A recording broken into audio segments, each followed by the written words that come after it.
Oi, pessoal. Eu me chamo Lucas Nicolau e eu vou apresentar para vocês o grupo de pesquisa em mecânica e estatística do Departamento de Física e do Programa de Pós-Graduação em Física da UFSC. Tá? Era na ocasião do nono encontro de Física e Astronomia da UFSC. Eu vou contar um pouco sobre o que é Física e Estatística, quem é o grupo e alguns dos nossos trabalhos. Bom, o grupo de Mecânica e Estatística é um grupo bastante tradicional do Departamento de Física. Ele tem uma história antiga, ele regularmente ministra disciplinas formativas nessa área, tanto na graduação quanto na pós-graduação. Algumas informações sobre isso vocês vão encontrar na nossa página do grupo, tá? Bom, atualmente o grupo ele é composto por 7 pesquisadores, né, professores do Departamento de Física. Todos pesquisam ativamente na área de Física e Estatística. O, o Newton, o Márcio Santos, Newton Branco, Márcio Santos, Germano Heiselmann, o Rodrigo Pereira Rocha, eu, Lucas Nicolau, Marcelo Tottenberg e o Alejandro Mendonça Couto. O grupo ele conta atualmente com 14 discentes de pós-graduação e aproximadamente 6 discentes de iniciação científica. Então essas são as pessoas que compõem o grupo. O que é mecânica e estatística? Bom, mecânica e estatística é um dos pilares da física moderna, né? E a mecânica e estatística ela estuda sistemas mecânicos compostos um número astronômico de elementos, por exemplo, átomos e moléculas, que compõem um material, um fluido. Então a mecânica estatística faz justamente essa conexão do microscópico com o macroscópico, usando as leis da mecânica juntamente com conceitos de probabilidade e estatística para a gente obter as propriedades macroscópicas, por exemplo, a termodinâmica. E como que é o nosso trabalho, né? Bom, o nosso trabalho de nossa pesquisa, né? Ela usa técnicas tanto teóricas quanto computacionais, quanto experimentais. Por exemplo, as técnicas teóricas, a primeira técnica a se discutir é o campo médio, no sentido em que, por exemplo, a gente faz uma aproximação de partícula única, né, nesse conjunto muito grande de partículas, ou átomos ou moléculas interagentes, a gente faz uma aproximação de uma molécula interagindo com um campo homogêneo efetivo de outras moléculas. Mas isso é só o começo, né? Existem diversas outras técnicas, séries, ou aproximações de duas, né, três moléculas, séries de alta e baixa temperatura, grupo de renormalização, diversas outras técnicas. As técnicas computacionais, tipicamente simulações, um exemplo é a dinâmica molecular, onde aqui a gente pode pensar que a gente soma todas as forças que as outras moléculas exercem sobre essa e integra numericamente a lei de Newton, a lei mecânica, para estimar a posição e velocidade dela numa fração de segundos depois. Né? E com isso a gente consegue fazer uma simulação de um sistema finito, mas mais representativo do material que a gente quer estudar. Então, o outro tipo de simulação é a simulação de Monte Carlo. Então, esse tipo de simulações elas são feitas com códigos geralmente, não sempre, mas geralmente proprietários, né, que a gente desenvolve para rodar em clusters de computadores, placas gráficas, ou centros de computação de alta performance. Bom, na nossa área também se trabalha com dados experimentais. Então, com um tratamento estatístico de um conjunto massivo ou não de dados empíricos, desenvolvendo modelos e né? Então, isso acontece muito, principalmente nas áreas interdisciplinares, mas também em materiais também. Então, e eu vou contar para vocês agora o que é a física estatística. Então, não apenas restrito a sistemas mecânicos. Bom, geralmente em mecânica estatística, a gente estuda sistemas que são compostos de átomos, moléculas, elétrons, bósons, né? E assim por diante, que seguem as leis mecânicas, da mecânica clássica ou mecânica quântica. Então, aqui, no exemplo, mostrando aqui uma fotografia em que a gente vê as 3 fases termodinâmicas da água, líquida, gasosa e cristalina, coexistindo. Então, perguntas que quem estuda materiais tipicamente quer responder é quais são as fases que um certo material apresenta, quais são suas propriedades macroscópicas dessas fases, como são as transições entre as fases. Eu posso obter modelos simplificados que descrevem o comportamento macroscópico dessas fases, que ingredientes são necessários para observar algum fenômeno, e assim por diante.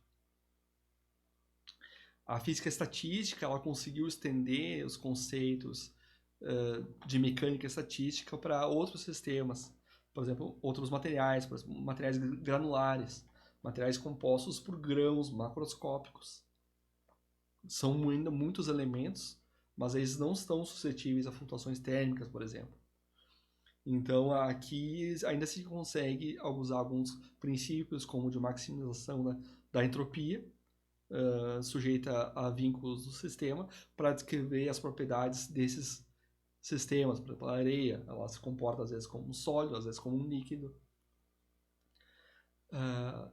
Então, não só nesses outros materiais mais exóticos, como materiais granulares, como o que a gente se chama mais recentemente de matéria ativa. Então aqui a gente vê um bando de pássaros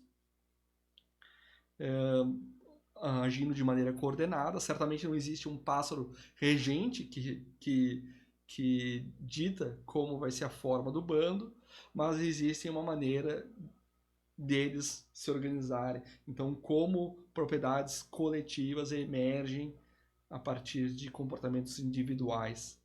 Então, isso em cardumes de peixes também é estudado, em movimentos de pedestres, em colônias de bactérias, protozoários. Então, essa é uma área muito recente e ativa na física estatística. Bom, a gente pode extrapolar o conceito de muitos elementos levando a uma propriedade macroscópica emergente para, por exemplo, redes de neurônios. Em redes de neurônios, a gente tem muitos neurônios interagindo via sinapses químicas e físicas, e isso né, tem diversas propriedades de memória, de reação, enfim. Então, a modelagem do comportamento de neurônios individuais também usa muitos conceitos de dinâmica não linear e caos, e é importante, e é uma área importante da neurociência em que a física estatística também atua numa disciplina mais interdisciplinar, num assunto mais interdisciplinar. A gente pode pensar numa rede de regiões do cérebro conectadas entre si, regiões compostas por muitos e muitos neurônios, não mais tratar de neurônios individualmente. Então, isso aqui é o que se chama de conectoma. Então, como diferentes regiões do cérebro estão interligadas efetivamente. Também é um tópico importante de neurociência. A gente pode, redes de neurônios está embutido num conceito maior de redes complexas, em que a gente pensa em nós individuais, né, elementos individuais interagindo com outros via conexões, né, ilustrados aqui por esses traços. E essa rede, o que a gente chama de redes complexas, elas podem descrever muitos sistemas, por exemplo, redes sociais. Então a gente pode estudar a propagação, a percolação de rumores em redes sociais, o comportamento de agentes econômicos interdependentes. Podemos pensar, por exemplo, em ecologia, em uma rede trófica, em que espécies espécies interagem entre si via uma cadeia alimentar. Então, o que acontece quando uma espécie é extinta? Esse ecossistema, né? Ele é estável? Isso é uma pergunta comum nesses estudos. E assim por diante, né? Tem muitos exemplos de redes complexas. Também a gente pode estudar sistemas ainda materiais, né? Vamos dizer, mas não necessariamente pequenos, né? Então, nanopartículas, por exemplo, que são compostas por muitos átomos, ou macromoléculas e biomoléculas. Então, vocês vejam que, claro que o grupo de mecânica e estatística aqui não estuda todos esses temas. Vários que eu falei nós trabalhamos, mas vários não, né? Porque a física e estatística é uma área muito grande, com e bastante fascinante, assim, né? Um grau de interdisciplinaridade muito grande, mesmo quando atuando na matéria condensada. Então a gente tem o assunto da física estatística, desde materiais até o que a gente chama de sistemas complexos. Então eu vou contar para vocês 4 trabalhos de destaque aqui do grupo. O primeiro aqui do Germano Heinzelmann, em que ele já vinha estudando há muito tempo formas de modelar numa simulação computacional a reação de um ligante com uma proteína. Né? Isso tem aplicações muito importantes para a indústria farmacêutica, em que é muito mais barato se estudar via simulações potenciais fármacos que conseguem atuar numa determinada proteína do que fazer diversos experimentos. Então, a publicação mais recente dele é sobre um software livre, né, que permite automatizar o cálculo da energia livre de ligação de um ligante com uma dada proteína. Bom, um outro trabalho recente é do professor Rodrigo Pereira Rocha, numa colaboração internacional com diversos físicos e biólogos, se desenvolveu um modelo físico bastante geral sobre a dependência da largura dos xilemas com a altura das plantas.